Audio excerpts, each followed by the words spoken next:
Welcome. It's Indisputable. I'm your host, Richey. Good to be with you. We have a lot on the agenda today. Breaking down news of the day, none other. Jeff Wiggins is with me, Rebel HQ contributor and host of We Gonna Be All Right. Should be a fascinating breakdown. Top story of the day. Fani Willis, DA says, well, not too much, but the lieutenant governor of Georgia, the former, says, yeah, she has enough to indict Trump right now. Let me give you the 411. All right, you're looking at the district attorney of Fulton County, Georgia. She is leading the criminal investigation into former President Donald Trump for tampering, trying to manipulate an actual certified election. Now, Georgia's former lieutenant governor, he's a Republican. He was lieutenant governor during the time of this saga. Now an on-air CNN commentator said the Fulton County DA, Fani Willis, now has enough evidence to indict former President Donald Trump for his alleged role in interfering with the result of the state's 2020 presidential election. Let's put up a picture of Jeff Duncan, the former lieutenant governor. He said, and I quote, "There's enough information for him to be indicted," Jeff Duncan said on Wednesday. Duncan, who has been a strong Trump critic, chose not to run for re-election last year, clearing a path that led Burt Jones, a strong Trump supporter, to win the seat in November. Duncan's comments come as Fulton County Superior Court Judge Robert McBurney. We've been talking about Robert McBurney this week. Robert McBurney, the judge, continues to mull over whether a grand jury report on alleged 2020 Georgia presidential election interference should be made public. The DA, Fani Willis, does not want it made public now, citing it may compromise potential defendants. Well, what does that tell us? That out of this grand jury, special grand jury, there will be defendants. There's another dynamic I always have to mention for the record. This is a special purpose grand jury in Georgia, which means they have broad investigative authority, but they do not have the authority to actually indict. You have to impanel normative grand jury to accept the recommendations from this grand jury in order to indict. Also, federal prosecutors were going to charge Donald Trump on his way out of the door, talking about the presidency, but they didn't. All right, let's get into it. Federal prosecutors considered charging Donald Trump on his way out of office. Why? Over hush money payments to adult film actress Stormy Daniels. That's according to a new book. Prosecutors in the Southern District of New York found substantial evidence against Trump during their investigation, which resulted in charges against his former attorney, Michael Cohen. This was back in 2018. But they did not consider charging Trump at that time due to the Justice Department guidance that a sitting president cannot be indicted. But that changed by January 2021. That's according to a new book from a CNN senior legal analyst. Now let me say this. You know, all of the rhetoric about no one is above the law in America, damn lies. It's a lie. Now, should it be that a person has to adhere to the same laws that everyone else does? Of course, that should be the standard. That should be how it works. But there are people that are in fact treated as if they are above the law. Let's go back to this presidential dynamic. Guidance from the Department of Justice is what the prosecutors cited as to why they did not indict Donald Trump while he was president. Well, first of all, that's a bunch of bull. The Constitution does not provide any direction as it relates to if you can or cannot charge a sitting president with a crime. Why? Because the thought was just so extreme. The Constitution was not written for a person like Donald Trump. And it is ironic that even Mueller decided to cite a very similar dynamic and said it was unconstitutional. Well, please point where in the Constitution does it say you cannot do this? There is a memo written to protect another corrupt president from the DOJ. And they utilized that memo in order to say, oh, we can't touch Trump while he's president. But what about after he was president? All right, there's more. The draft Cohen indictment, all right? The draft Cohen indictment was a full accounting, running over 50 pages in one iteration. Essentially, both a formal indictment of Cohen and a public excoriation of Donald Trump, only without charges attached. So the analyst wrote in his forthcoming book, Untouchable, the SDNY's draft indictment left no doubt. Trump wasn't merely a bystander or an unwitting beneficiary of the campaign finance crime. He was the driving force behind the scheme and likely criminally liable for it. Well, the list goes on and on as far as his criminal conduct. Cohen said, well, Trump actually is the one who should be indicted. Cohen has maintained he did do wrong, but he was doing it at the direction of the then president of the United States. Well, once again, another example of a man being above the law in these United States of America. Will we now look at the reasons these prosecutors decided not to actually indict, not to charge? Highly doubt it. All right, Jeff, thoughts here? I'm really looking forward to at least seeing if charges are finally going to stick to Teflon Don. I want to be hopeful, sure, and I'm glad you laid out the background as far as what needs to be done in order to bring charges to him. But just 3 days ago, Attorney General Letitia James in New York said, as we have shown all along, we have a legitimate legal case against him and his organization. Is it going to happen? We heard the man's phone call with Republican Secretary of State Brad Raffensperger to find, quote, 11,780 votes, which is one more than we had because we won the state. And I want to add, there's nothing wrong with saying you know that you've recalculated. What could that mean other than we're going to steal this thing and you're going to help me? He tried to mob boss his way into an elected office and he seemingly thinks he's going to get away with it. Why wouldn't he? He's always gotten away with it. He's put himself in positions of privilege, and then this country put him in another level in a position of privilege to figure out ways to get away with things. And it's worked for him. So I guess congrats to him, but at some point this has to end. Whether it's in Georgia or New York or wherever else, somebody has to stick these things to him so he cannot be above the law. Yeah, somebody needs to ish or get off the toilet at some point, all right?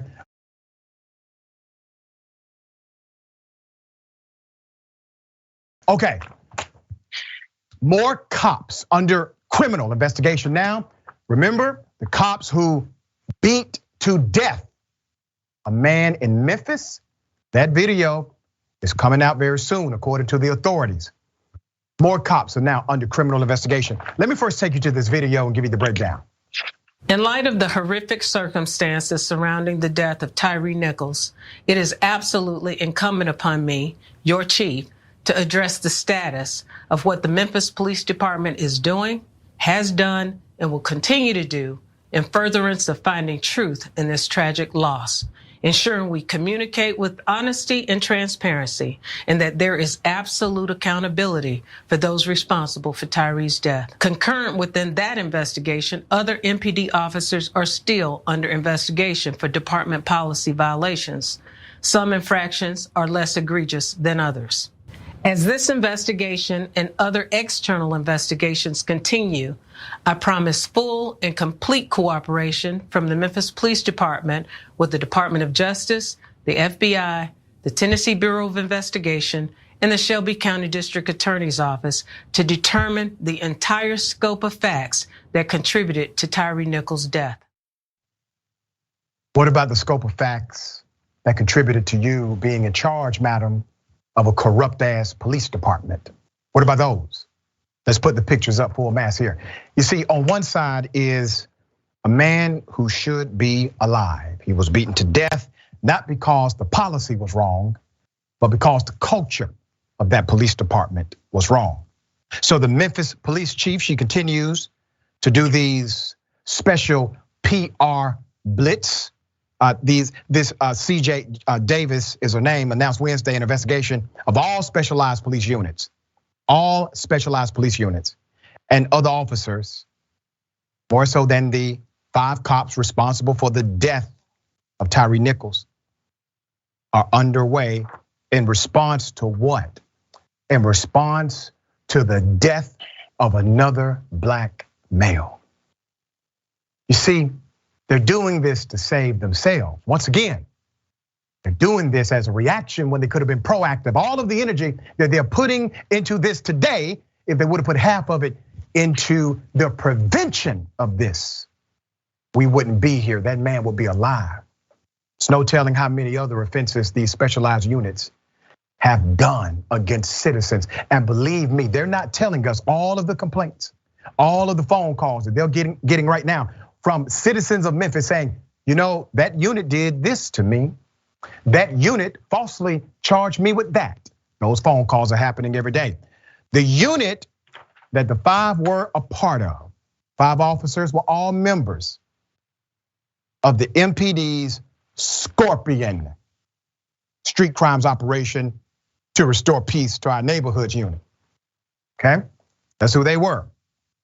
And believed to be working as part of the unit when they stopped Nichols for alleged reckless driving earlier this month. Davis created the unit to focus police resources and respond to reckless driving and drag racing on city streets. So you have this specialized unit created for the sake of traffic, and a man ends up getting beaten to death by 5 cops. Let's put them up again. Despicable individuals, all of you. As we covered yesterday, each cop faces 1 charge of 2nd-degree murder, 1 charge of aggravated assault, 2 charges of aggravated kidnapping, 2 charges of official misconduct, and 1 charge of official oppression. According to the Shelby County Jail records, Justin Smith has already been released on a $250,000 bond Thursday night, and his release came shortly after Desmond Mills Jr. was also set free on a $250,000 bond. The 3 other officers, Emmett Martin III, Tadarius Bean, and Demetrius Haley, are still in jail as of last check.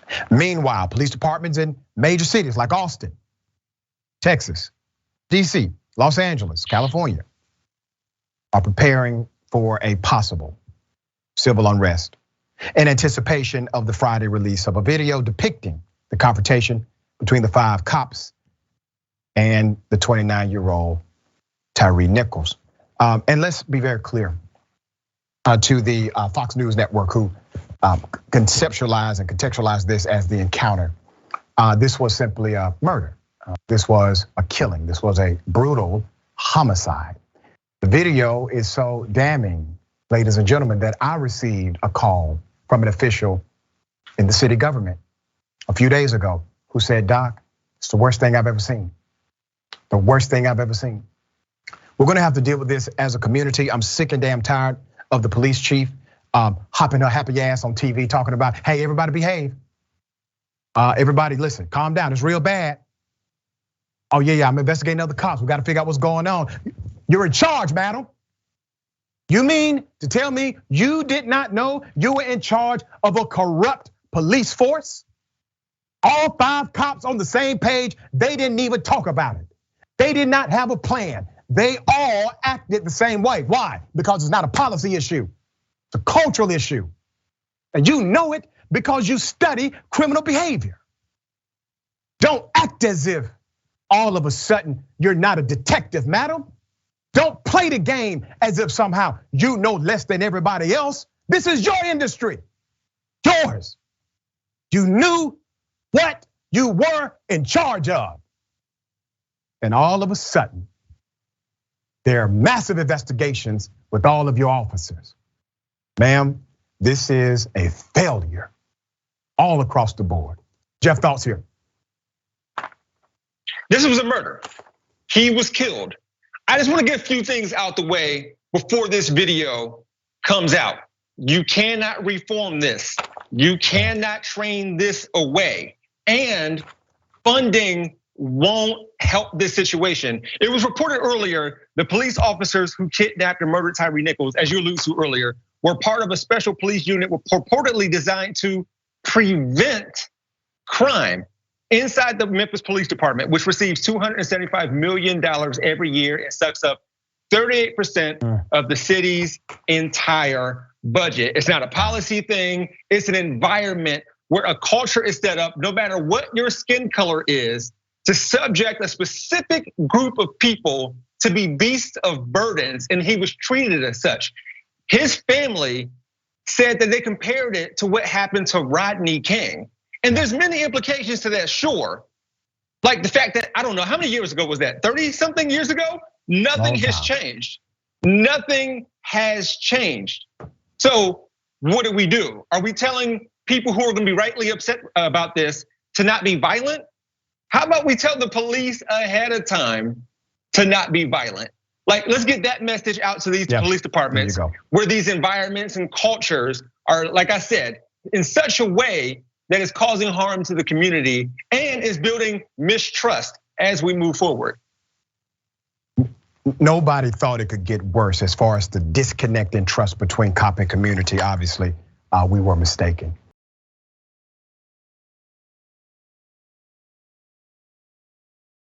All right, Florida cops decided to beat up an unsheltered man. They have now been charged with crimes. Let's put their pictures up full mask here. Once again, scumbags in my opinion. The two Hialeah, Florida cops, 22-year-old Lorenzo Arfila on the left and 27-year-old Rafael Otenya on the right are charged with armed kidnapping and battery after they allegedly kidnapped an unsheltered man, drove him to an isolated location and beat him while he was handcuffed.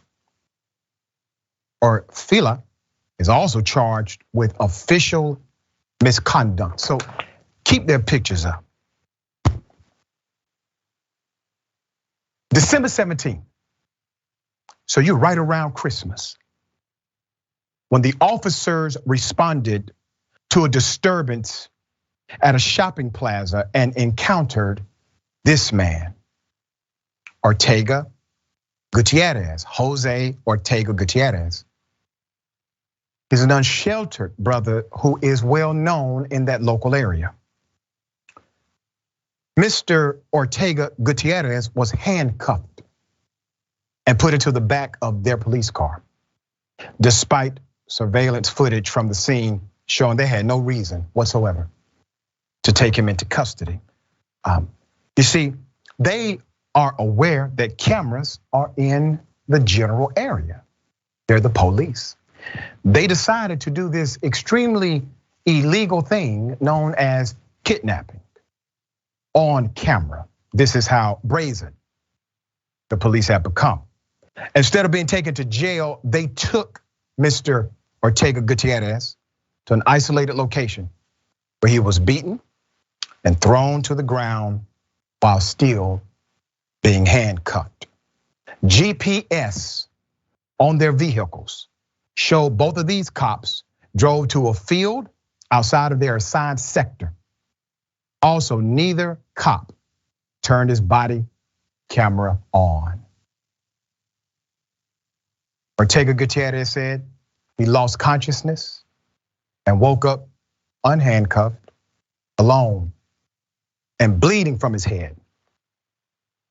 He started walking and happened to come across an off-duty officer who was walking his dog and called 911 for him. He told police what happened to him and was taken to a hospital for treatment. Thank God he ran into some decent cops.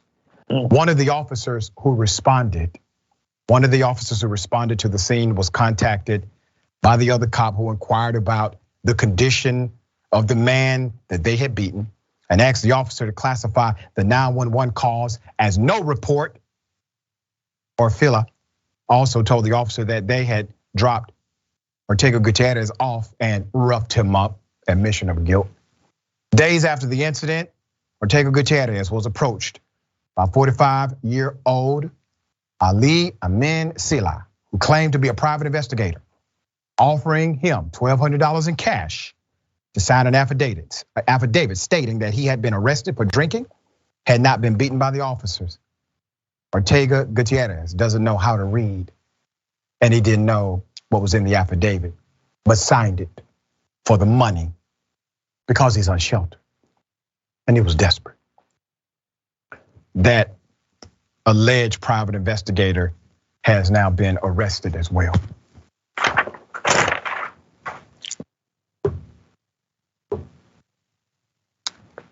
How did this happen?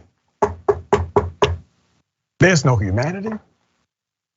Listen, an unsheltered man already having a difficult time, and that's how you respond to him. There are a lot of things I want to say. I'm not able to say because we're on TV. But the world has a way, gentlemen. The world has a way. In scripture, we say, reap what you sow. The world has a way. All right, dear brother, thoughts. Earlier, you used the term brazen, and I appreciate you using that term because it shows we're on the same page, because I thought the same thing, because these officers were under impression that this unhoused individual, this unsheltered man, nobody must have cared about him because they treated him in such a way that they thought that they can get away with this and just move on with their lives. And an attorney earlier said something about the release of these officers so they can get back to their families. Are you for real? Like, this is a real thing that they said in front of people in order for these criminals to be released. This was, as you stated, it took place days before Christmas. They could have done a number of things, including simply, which by the way, this wouldn't have been great, but like simply taking him to jail. He didn't do anything wrong, but apparently it would have been better than what ended up happening to him, what they did to him. Completely awful. The lack of humanity is horrible. And I strongly feel like they did this because, again, since he was unsheltered, unhoused, nobody would care about him, including friends and family. And so I'm glad, let's give him credit, an off-duty officer was walking and did the right thing. Yep. And these officers, and the picture was up earlier, they are guilty because they tried to cover it up. And let's put them under the jail. Yeah, and this is renewing our call, obviously, for the George Floyd Policing and Accountability Act, so that we can have the background necessary to know who these cops are, and we can have the resources taken away from police departments who routinely protect individuals like this. This story is still developing. We will bring you more updates as they come. We got more on the other side. It's indisputable. Stick and stay.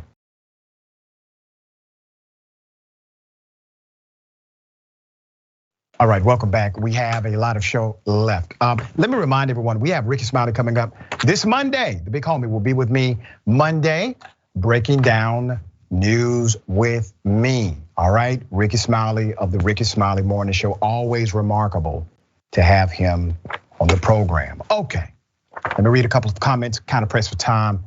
Thank you all for joining the conversation. Jamal G, thank you for that, Jamal. Even our own people switching up on us shows that they are incapable of setting examples. All right, and Raw Bear _Dragon, I think I said that right. In the words of Miss Nina Turner, don't talk about it, be about it. Indicting the big liar, I agree. All right, got something for you. Ladies and gentlemen, I wish a Karen would. You wanna call the police on them for having a barbecue on a Sunday. I feel free, back off! I'm gonna tell them there's an African-American man threatening my life. Pick up to the drive-thru, not at the front of your store. Yes, sir. It does take a few minutes before we make them. No, I understand that, but there's no one behind us. If there's somebody behind us, we would pull up. There's no one behind us, and I already spoke to your DM, and he already said we don't have to pull up. Okay, when we do mobile orders, they come in. You can call your district manager. He already knows that we don't have to pull up. It's your policy. Well, when you place a mobile order, we have to have time to make it. Right, and y'all can go ahead and make it. There's no one behind us. Okay, so what we do, because we have this timer. I understand that. I know how y'all's policies work. We will pull you. Call your boss. Call your district manager. I'm not calling anybody. Call your district manager. You call.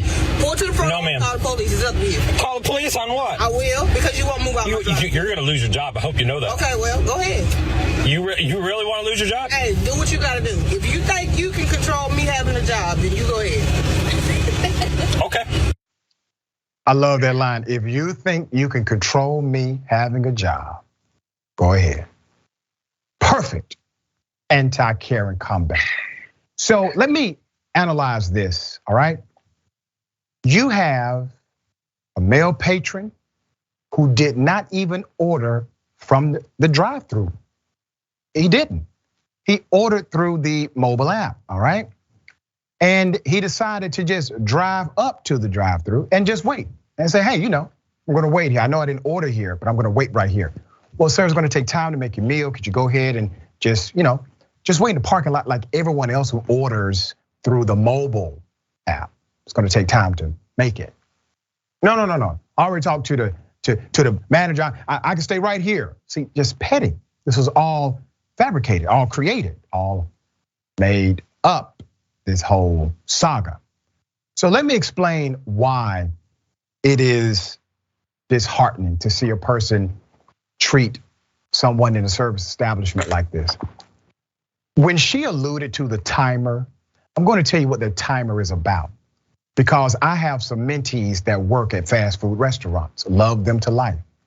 That timer sets as soon as a car pulls up. There's a clock that starts going, seconds counting, boom, boom. And the longer that car waits there, there's a report that goes to corporate. And that report says, you are keeping people in this line too long. And because of that, you're going to get written up.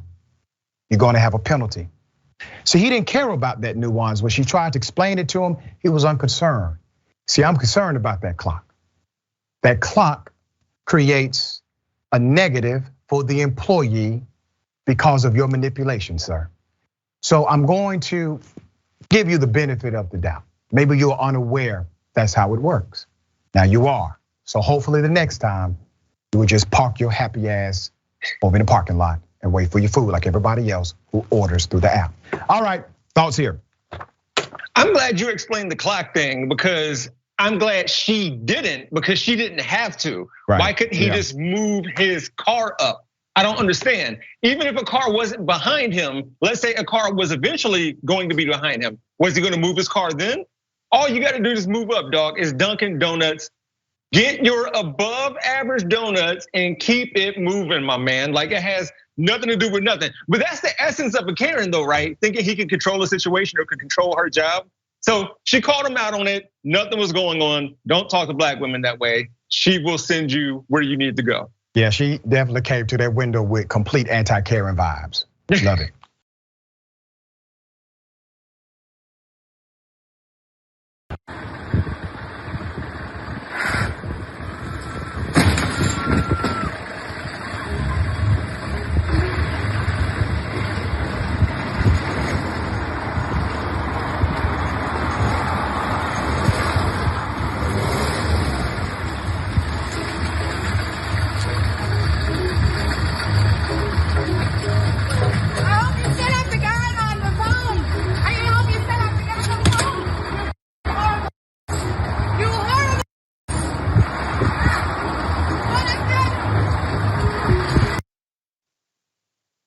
I'll be damned. Okay, what was this about? According to the narrative associated with the Post, this was about getting gas. That the Karen was upset about someone beating her to the gas pump. So she decided to engage in a felony act. And then rode on the side of the person. This is what you call OG Karen. Gets out of the vehicle, engages in another criminal activity. There is literally another damn gas pump at the same gas station. You don't even have to leave the gas station.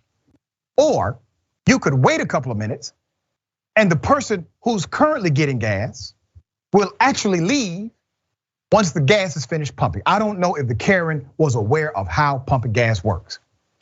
But if you would like to create $1,000 worth of damage to your vehicle and damage to the vehicle in front of you, and also have a felony charge, as well as a possible hit and run charge, so be it. Just seems to be, I don't know, antithetical to the reason why you needed gas. I thought you had to get somewhere. All right, David, insane, but thoughts? Well, when I see the gas station is full, and sometimes that's to me like, oh yeah, I need to go into the convenience store because I need to get myself some orange juice and a granola bar and some chocolate, and I take care of business that way. And then by the time I come out, the gas station is empty. But that, of course, requires a little bit of planning and sort of forethought. And maybe we've determined that the Karens at the gas stations aren't capable of complex, critical thinking to analyze these situations. There you go. All right. I hope the young lady is okay who she hit.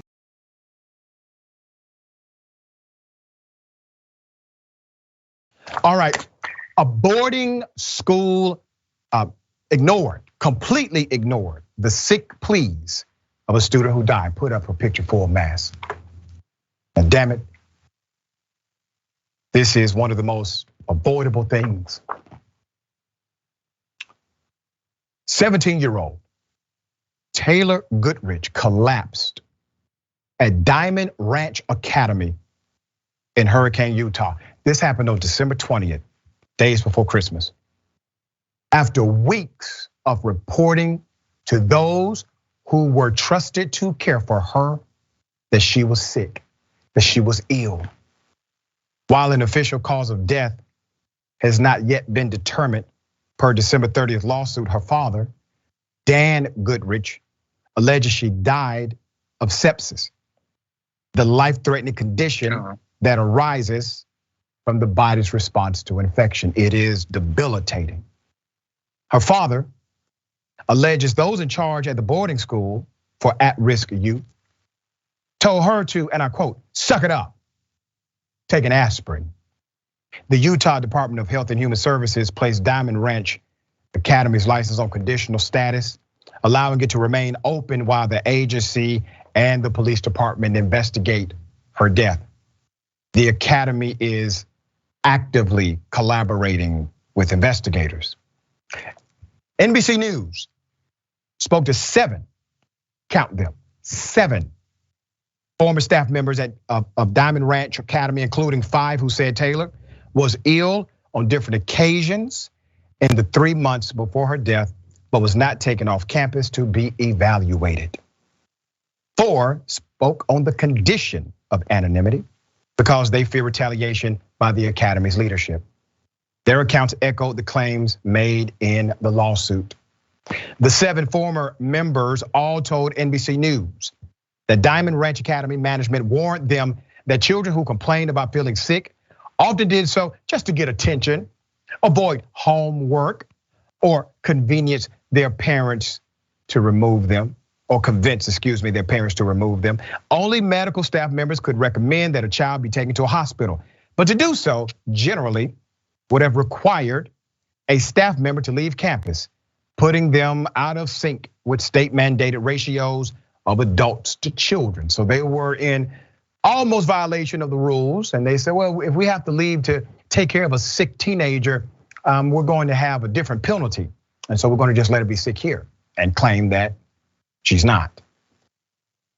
If children objected, if they had the audacity to object, they couldn't tell their families because the school controlled who they could call and limited and monitored their phone calls and letters with parents and former staff. The former staff said.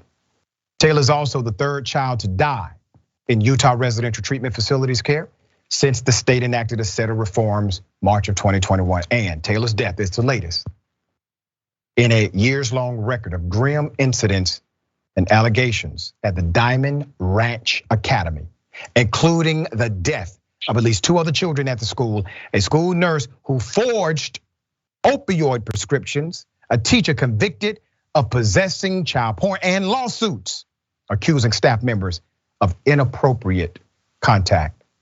with students, but the damn place is still open. Now, when this happens, you have to start checking folks' bank accounts. I'm talking about the politicians who are allowing it to happen.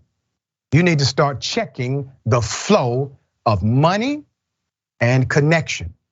Nowhere in the hell all of these things should happen at one facility back to back to back, and it is still allowed to this day to operate under a conditional status. We want to highlight this story because we believe that there's more to come. Jeff, thoughts here? Even if this student was throwing up multiple times in order to get attention or to get out of work, I'm even going to, I can't believe I'm about to say this, I'm even going to appeal to people's selfishness right quick. Wouldn't you want that individual to get some help so you wouldn't get sick? What is the incentive for them to keep this individual around? Help her get the help she needs. Like she threw up, vomited multiple times. Even if a selfish person were afraid to get sick, they would have done something about it. So if the issue was a ratio from staff to student or staff member to child there, yeah, this amount of selfishness needs to be checked in on. And I'm hoping, as you alluded to earlier, the paper trail can reveal something, because this is beyond bad humanity and optics here. Yeah, really is. All right, we will continue to stay with the story.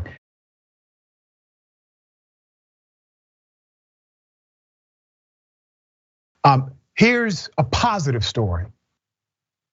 A protege, a young man who simply sat down in front of a piano and boom, magic happened. Here it is.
Never took a piano lesson. Isaiah Kofi, 43 is the father. Out of Aurora, Colorado, this father was stunned when his autistic 11-year-old son played the keyboard for the first time with genius talent, not exceptional, genius talent. Jude Kofi's music talent described to be on par with Beethoven's. Never received piano lessons before unveiling this hidden gift. For some reason, God turned around and blessed him with this talent, and now it's everywhere, Isaiah Kofi said. Now, I want to pause on this point because it's such a beautiful story. His gift was always there.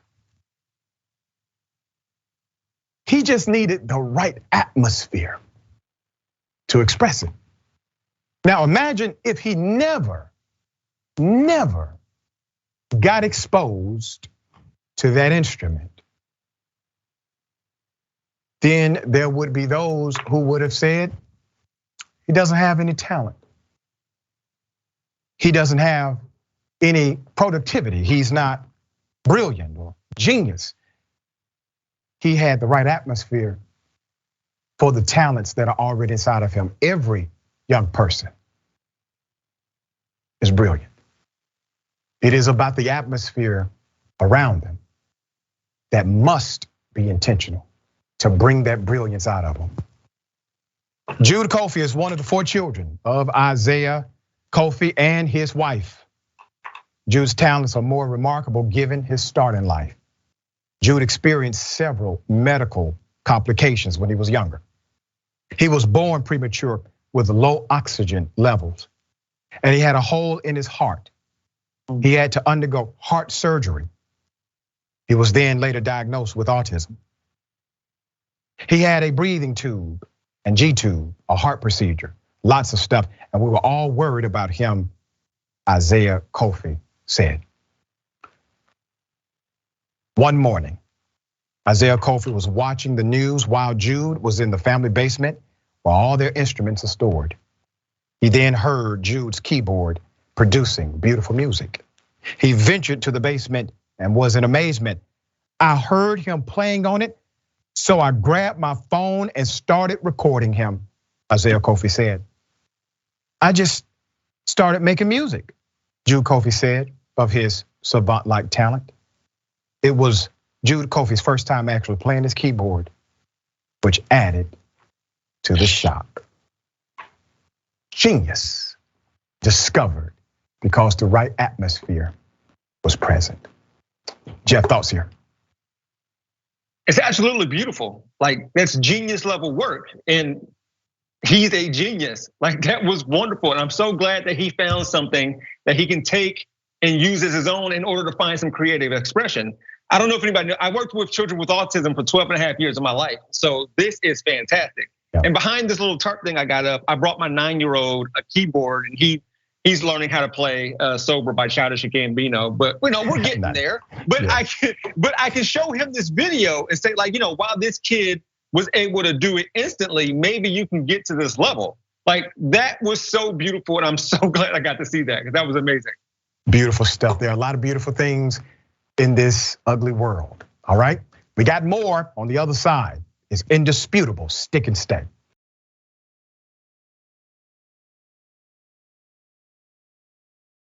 Welcome back. We have a lot of show left. Good to be with you. All right, don't have a whole lot of time. I want to say thank you to the Flojo 1958. Welcome to Indisputable. We appreciate your continued support. This is an Indisputable exclusive.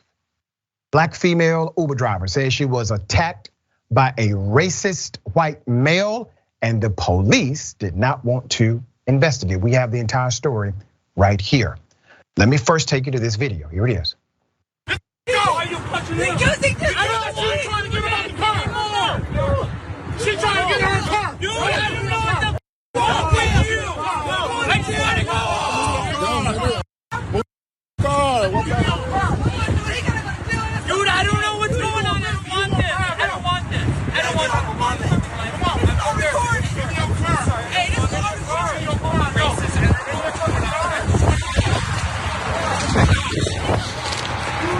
Oh my goodness. I'm going to explain to you what you just saw. Now, here's the viral video.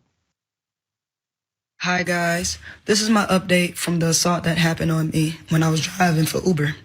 This is the very first report that I made that same day, 12/17/2022. As you can see, I'm the only victim. And at the bottom, I was driving a 2022 Tesla. DPD was first on the scene. This was my first detective that was taking the case. And he told me, since further in the investigation, that it has to go to MSP because it happened on the freeway in their district. When I got to MSP and gave them my report, I showed them a picture of this man, the man that strangled me when I was begging for help. And they started to freak out. They told me to never come back to the police station or else. So DPD told me to go to MSP. MSP said they wasn't gonna help me. So I called some important people and I did send out some certified mail. I tried to take this to the local news and they wouldn't take it. They told me that they called up to MSP and something went wrong up there. Come to find out, the man that was in my back seat wasn't even the man that ordered the Uber ride. This is the man that was in my back seat. I fought for my life up there on that bridge. I'm 5'5", 125 pounds. This man is 6 feet and 230 easy. I'm trying to spread awareness because nobody's helping, so I'm coming to the social media since I can't put it on the news. Now, I want to put her picture full mass, and we're going to give you the background a black Uber driver, says she was grabbed and pushed by her white male passenger in what she says was a racist attack on December 27th in Detroit. After she complained to Uber, her account, according to her, was deactivated. But when she shared her story on TikTok, social media revolted and Uber reversed their decision. Her name is Desiree Keys. Desiree Keys is an Uber driver and musician from Detroit, Michigan. She was driving her passenger around at 3 a.m. on December 17th, according to her, on Interstate 94, headed toward Detroit. Her passenger, named Nico in the app, started acting strangely, she says. He asked her how she could afford such a nice car. Then she says he asked her if she could sell him drugs. This is the passenger in question that she alluded to. When next, she says he threatened to kill her. That's what she says. Keys stopped on the interstate and demanded he get out. She told police the passenger grabbed her head by her weave and ripped one of her braids, slapped her, and dumped his drink on her seats and got close to her face to push her. Here is the eyewitness description from another driver on the road.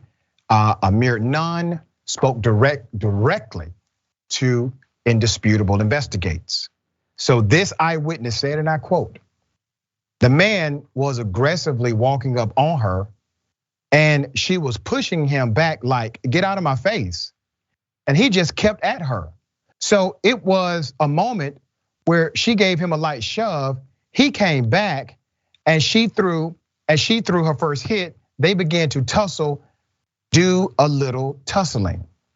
Next, Keys and the eyewitness said a second man got out of his Dodge Ram to intervene. Misreading the scene, the man puts Keys in a chokehold. This is the person who allegedly did that. Keys was admitted to Ascension Providence Hospital and received x-rays and treatment for her neck pain. After Keys mentioned she wanted to speak with an attorney, Uber deactivated her account, essentially firing the contract worker. That's the email exchange there.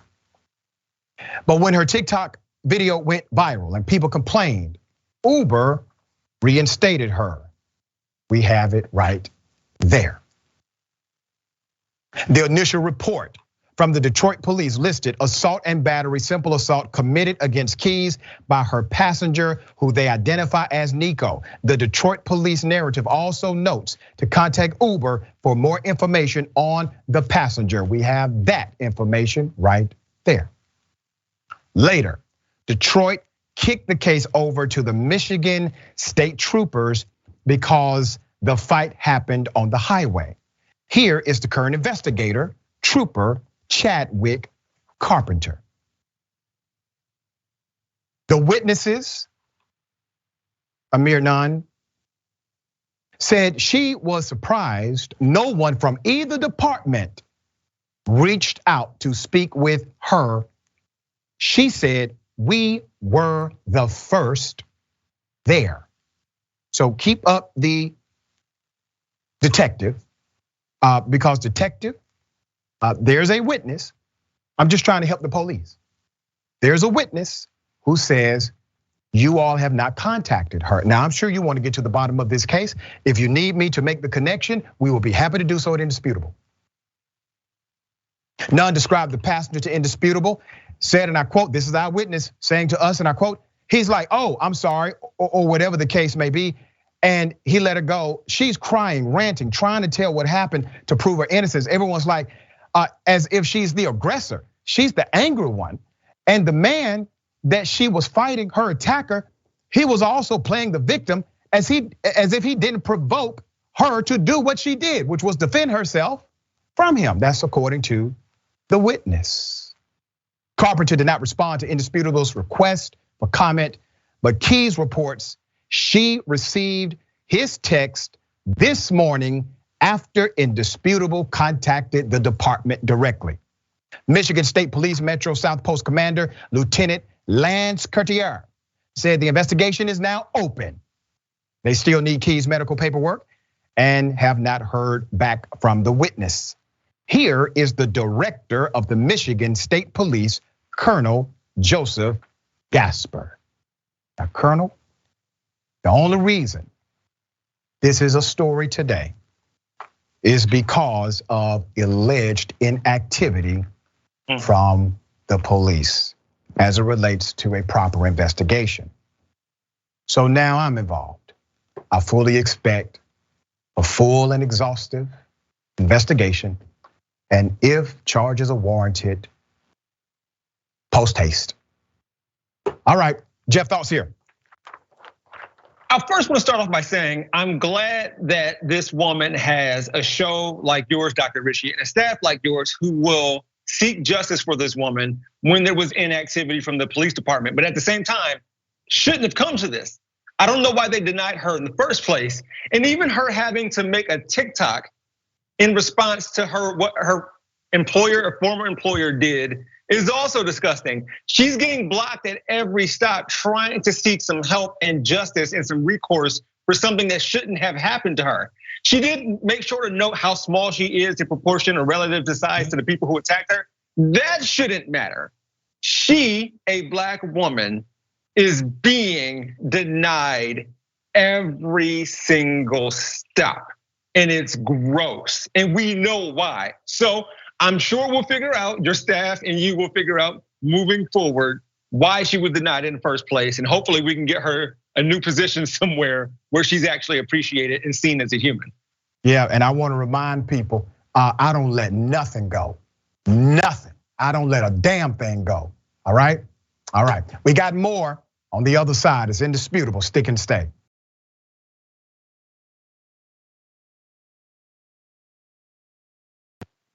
All right, welcome back. There's a horrific allegation. Man attacked, Black student has been attacked according to the report, and dreadlocks ripped from his scalp. Let's put the picture up full mass. In Kennesaw, Georgia, 2 men belonging to a fraternity allegedly attacked Jalik Roseman. Mr. Roseman said he parked and was headed to his apartment when the men attacked him and proceeded to stomp him before ripping his dreadlocks off of his head. They're referring to me as boy, he says. Roseman said they're calling me Black, they're calling me the N-word. The investigation of the incident so far, police went to the frat house and spoke to the men involved. They said their investigation remains ongoing. WSB TV reporter Tom Jones. Tom Jones is a very good reporter, by the way, good friend of mine.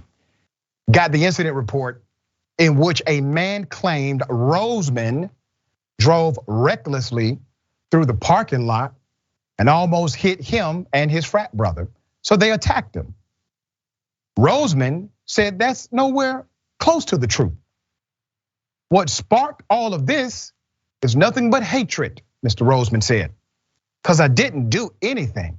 All I did was pull into my home. Can I submit this for the record?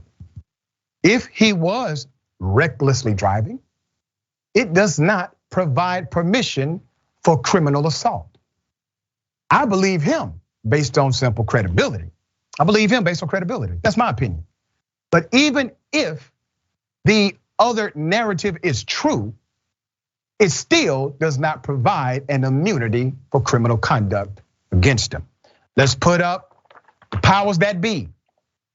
Kennesaw police are asking anyone with information about this case to give Detective James Amica on the left a call at 770-429-4533.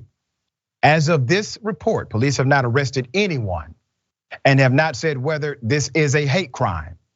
Bill Westenberger is the chief of police right now of Kennesaw on the right. The identity of the alleged attackers, nor the fraternity they belong to could be confirmed. All right. Once again, another saga. We just have to pay attention to it, see how it develops.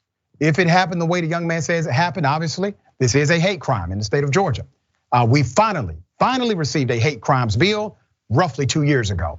All right, Jeff, thoughts here. Justice. I'm sorry, I just want to make that quick, like real quick. Let's do what's right here, please.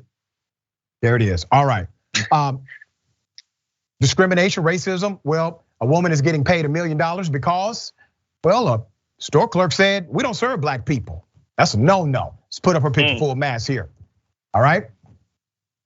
A black Portland woman, her name is Rose Wakefield. Ms. Wakefield has now been awarded $1 million in damages after finding she was discriminated against by a gas station employee who told her, and I quote, I don't serve black people. That's according to the allegation. Background on the incident, Ms. Wakefield stopped for gas at Jackson's food store in Beaverton on March 12th, 2020, and saw the attendant, Nigel Powers, ignore her and instead pump gas for the other drivers. When she tried to ask for assistance, he said, I'll get to you when I feel like it. Whoa. Surveillance video showed Wakefield go inside to ask for help. Another employee followed her back outside to pump her gas. Wakefield's lawyer said she was leaving. Wakefield asked Powers, why did he refuse to help her? And that he said, and I quote, I don't serve black people. During the following week, Wakefield complained twice to managers, but her phone calls were largely disregarded. Powers was fired a month later after corporate records showed he had been written up several times for talking on his cell phone. A statement from Jackson's food stores Thursday said the company has a zero tolerance policy for discrimination in any kind, and that it respectfully disagrees with the jury's ruling because our knowledge does not align with the verdict. Well, your knowledge is not required for the jury. All right. Once again, it does not pay to be racist or to discriminate against people based on the element of racism. But if you would like to be racist at a store, please be racist to me. I am in need of one cool extra $1 million myself. This is the reality. She simply wanted management to respond appropriately according to the narrative, according to the reports filed. She just wanted them to say, hey, we acknowledge what happened. We're on top of it. We're gonna give you an update as soon as we finish this investigation. We take what you say seriously. Because they refused to even validate her claim, $1 million has been awarded to her. All right, Jeff, thoughts? I mean, I would like to join you in this venture to get paid by a store who wants to deny us service because of the skin color of our skin. And like, I just want to let people know ahead of time, like if I'm recording it and I have like a boom mic with me and I ask you to clarify in order for you to say it into the mic, just to make the investigation easier, cleaner for me to get paid, then that's great because racism clearly does pay. How much would it have been for them to simply serve this woman? And one more thing, there's always a zero tolerance for racism, bigotry, and xenophobia until it happens. So I'm glad they fired the individual, but I wonder how many other people up in there are defying that tolerance. Right, and listen, they fired him for being on his damn cell phone. They didn't fire him for being racist, according to them. All right, Jeff, always a pleasure, dear brother, have you on the program. Tell people how they can follow you, check out your great work. Yeah, you can see me every day on Rebel HQ based on TYT, and I have a YouTube channel called We Gonna Be All Right, so you can find me there. Beautiful stuff, great content. We appreciate you, dear brother. All right, the bullpen is next. Stick and stay.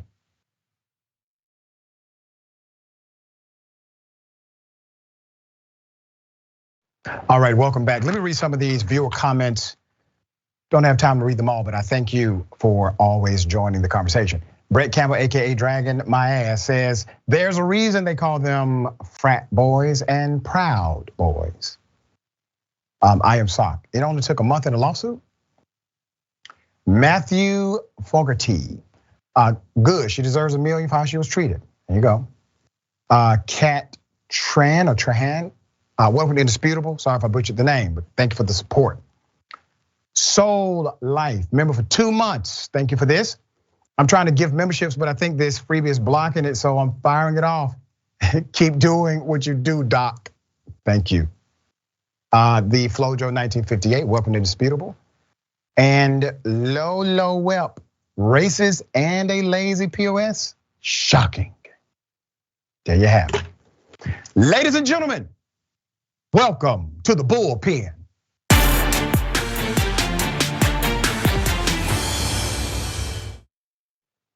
In the bullpen today, we have Miss Sarah Weaver, who is a reporter, Daily Caller. Also, other bylines include National Review, The Federalist, and The American Conservative. We will not hold that against her here. Sarah, good day, welcome. Thank you very much. Thank you very much for having me. Well, we appreciate you being on the show today. We're going to talk about the new so-called reforms led by Governor DeSantis out of Florida.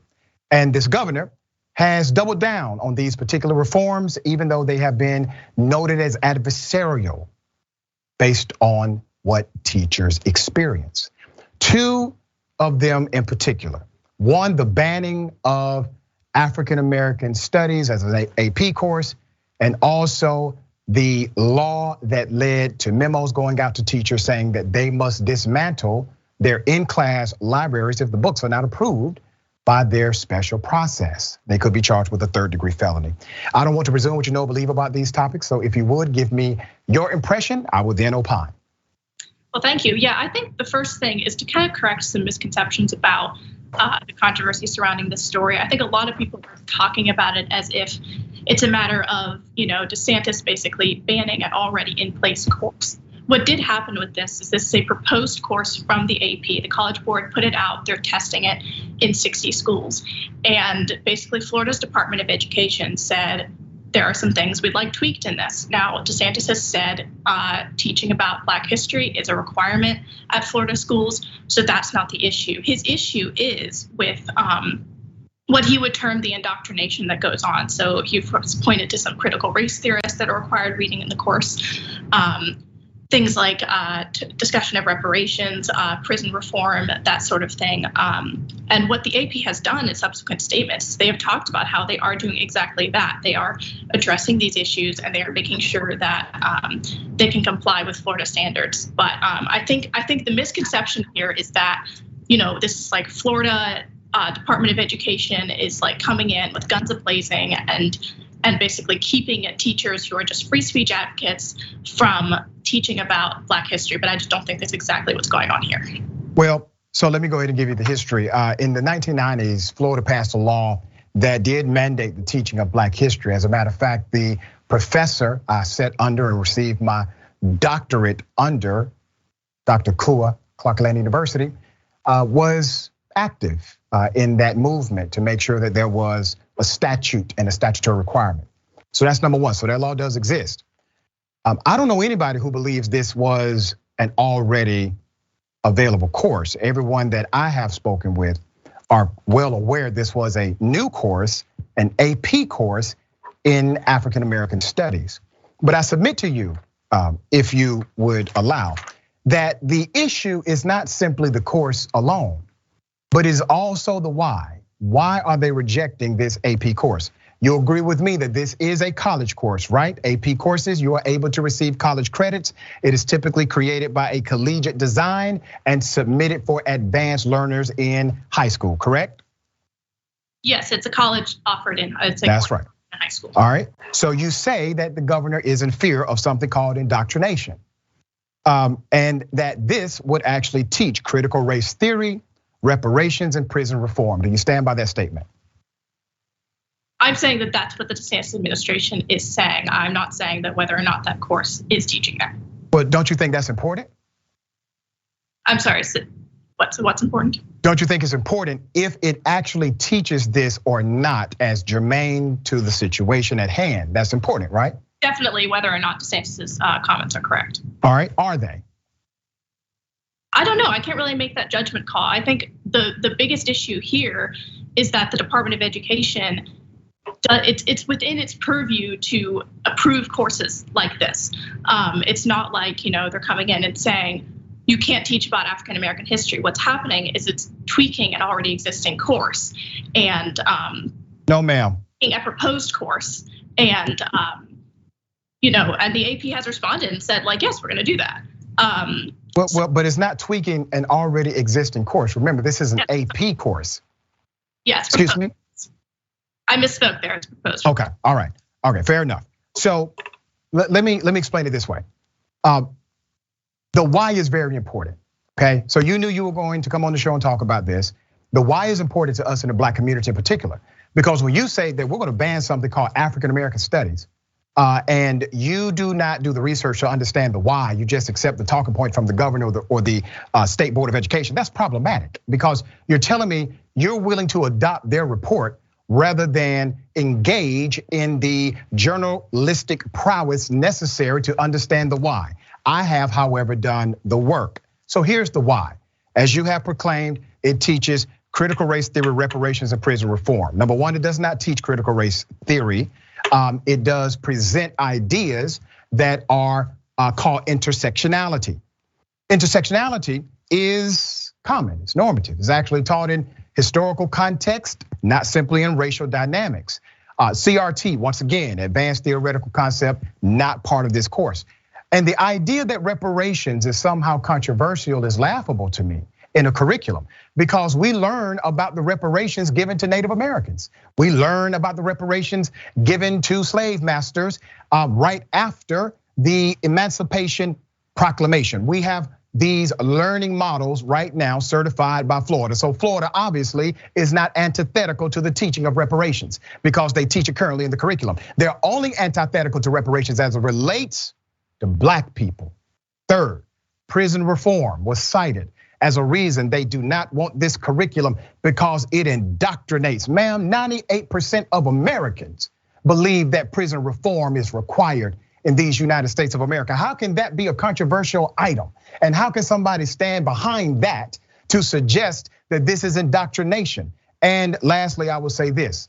I'm a former high school teacher myself. You do not go to high school to simply learn an academic curriculum. You go to high school to learn a social paradigm. You learn how to interact as a decent individual in this world and to remedy problems as they are presented. So tell me what's controversial about AP African American Studies in Florida. So, Dr. Richey, I think I should address something you said early on, which is that I was basically parroting DeSantis' talking points. I don't think that's what I'm doing here. Just sort of trying to correct some misconceptions as I was following the story, since I do cover the culture beat for the Daily Caller. I was just noticing people were headlining the issue. I even watched some of your coverage of it. As people are headlining the issue as banning an African American course. What I'm saying is they did not ban it, they failed to approve it. And there's a big difference there. And I think it should. That's a distinction that doesn't make a difference. When you say, no, we're not going to allow, and by the way, black AP students who are advanced level students are the ones most likely to take this course. We all know that, that pans out in the data. When you say we're going to not allow it, okay, fine, call it a ban, call it not allowed, I don't care. The reality is, what is your good faith basis to say no? Can you present to me a good faith basis where they have denied the entry of this particular pilot program known as AP African American Studies? Well, again, I'd say that this is the Florida Department of Education taking issue with certain parts of the course, which it has every right to do. That's my point. It was a proposed course. It was a pilot program. The College Board was testing it out in, I think, 60 schools. And Florida basically said, no, you need to go back to the drawing board on this and you need to fix some things about it. DeSantis has said African American history is something they want to teach in their course. Certainly, if he wanted to ban all teaching of Black history, that would be hugely problematic. Yeah, but okay, understand this. You have said the board has the right to do this. Just because a board has the right to do, it doesn't mean it is right to do. That's a completely different conversation. Local governments had the right to tell Black folk where they could and could not sit in a restaurant. They had a statutory right that was codified by the Supreme Court at that time. That did not make it right, correct? Oh, I absolutely agree that there's a distinction between legal right and moral right. Yeah, I'd agree. Okay. Sure. All right. Now, just because the board had the right to reject it, which we know by way of authority they do, it doesn't make it right to do so. What is their good faith basis? Why? Why are they saying no? It can't be for reparations as they cited because they teach reparations currently. Can't be for prison reform, that's a non-controversial idea. Can't be for critical race theory, not even taught in this particular curriculum. So what is their good faith basis is my question to you. I believe from my following of the story as a reporter, I believe that one of the things they pointed to is that when in discussions of reparations, which I absolutely agree probably should be something that's discussed in a course about African American history, there wasn't really any arguments against reparations set up. And I think that would be something that would be good to see in this course is sort of competing opinions on issues like reparations, on issues like prison reform.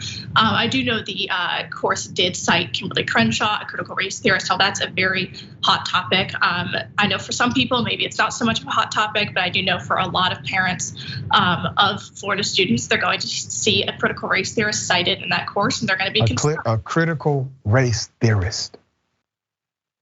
A critical race theorist. Bam, how much do they get paid per year? Critical race theorists? Yeah. Well, Ibram Kendi breaks in hundreds of thousands for his lectures. The lectures about critical race theory does not make a person, in summary, a critical race theorist. I learned critical race theory. I've been teaching it at the college level since 2016. That doesn't make me a critical race theorist. And by the way, if a person was, it doesn't mean it's bad. Do you know what critical race theory is yourself? I have read some of the literature I did a couple summers back when this was a very hot topic. It is a very complicated issue, granted, and I do know there are some instances in which that word is sort of used as like a catch-all phrase for like anything that deals. Is used wrongly, right? Yes, there are definitely cases where it's used wrongly. All right. So, but do you know what critical race theory is? I'd say it's looking at power structures, what they would say critically, and what they would mean by that is looking at sort of the power structures of there's an oppressed class and there's an oppressor class. Do you agree that that's real? Oppressed class are black people and the oppressor class is white people. I think in many cases, white people sadly have oppressed black people in history. But do you think there's innate biases inside of systems and laws because of that bias? I think it is reductive to sum down all power structures to have to do with the color of someone's skin. Okay, but that's not what critical race theory does. I'm asking, do you believe that there is structural racism in the United States of America codified inside of statutory language, policies, and also institutional norms? That's an extremely broad statement, and I'm going to be very hesitant to just agree with that. Kind of agree, somewhat agree. Do you disagree? Very broad statement, so I'm not going to fall into that trap. Have you ever experienced structural racism or structural genderism? Not personally. Okay. Do you know anybody who has? I definitely know people who have experienced racism and people who have experienced sexism. I think so. The word structural is structural. Broad. Yeah, structural. I would like maybe some more specific examples of that. When the Declaration of Independence calls Native American savages, they are called savages because white savages are the ones who wrote it. And it found itself into actual legal doctrine. That is called structural racism. Does that make sense? Okay, that's an interesting definition of it. I would just call that racism, but it is in a structure, madam.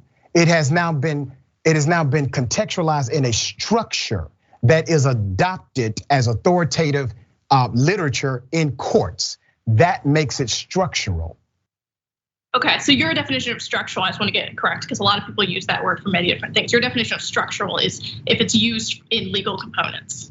Well, structural legal components is one dynamic of a structural element. That's normative. That's not anything that's, I mean, I would like to be an out of the box guy on this, but I'm not. That's pretty common. Okay. All right. I actually think you agree with me more than you're willing to admit today, madam. But I do appreciate you being on the show today. Thank you so much. Thank you, Dr. Richey. All right. Remember, take care of yourself, take care of each other, take care of the planet. Remember, the truth is always indisputable.